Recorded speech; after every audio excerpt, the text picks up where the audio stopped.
Mula-mula saya tak ambil kisah pun pasal material. Tapi lepas basikal ni sampai, baru saya faham kenapa benda ni penting. Sejujurnya, dulu bila beli basikal si kecil, saya tengok rupa dulu. Warna cantik, ada bakul, ada roda sokongan, cukup. Tapi pengalaman sebelum ni banyak ajar saya untuk lebih menghargai kualiti. Dari situ saya mula sedar, bila pilih basikal untuk si kecil, rangka yang kukuh dan material yang baik jauh lebih penting berbanding desain semata-mata. Basikal ni jenis tak rasa goyah walaupun si kecil panjat, duduk, turun naik berkali-kali. Frame tak bergegar, tak ada rasa melentur bila dikayuh kuat.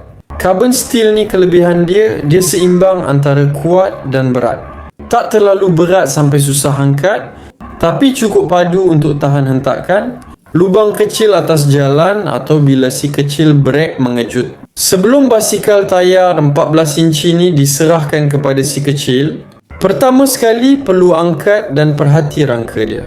Dari pegang pun dah rasa beza. Frame dia guna carbon steel, jenis besi yang memang biasa digunakan untuk struktur yang perlukan ketahanan. Bila ketuk sikit, bunyi dia padat, bukan jenis kosong atau nipis. Welding sambungan pun nampak kemas, tak ada kesan kasar, tak ada rekahan halus. Dari situ terus rasa yakin, okey, yang ni nampak boleh tahan lasak. Bahagian fork depan pun jenis besi yang tebal, bukan plastik hiasan. Bila pusing handle, rasa solid, tak longgar. Seat post masuk kemas dalam rangka, tak goyang walaupun si kecil duduk bergerak-gerak. Ini antara benda yang orang selalu tak nampak dari gambar, tapi bila guna hari-hari, sangat penting untuk keselamatan dan jangka panjang. Kalau frame basikal tak lari dan alignment roda masih elok, dari situ memang jelas material dia bukan jenis murahan yang fokus rupa semata.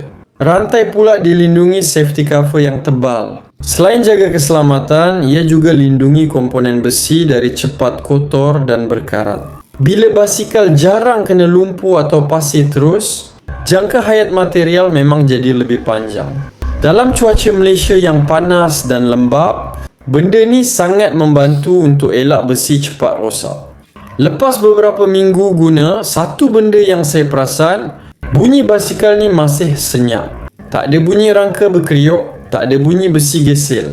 Itu biasanya tanda rangka masih stabil dan tak mula longgar dari dalam. Untuk basikal si kecil, ini petanda material dia memang dibuat untuk tahan lasak, bukan untuk pakai sekejap lepas tu tukar. Basikal ni buat saya rasa tenang bila si kecil kayuh lama kat luar. Sebab saya tahu yang pegang dia bukan rangka nipis, tapi struktur carbon steel yang memang dibina untuk tampung pergerakan, berat badan dan lasak bila berkayuh.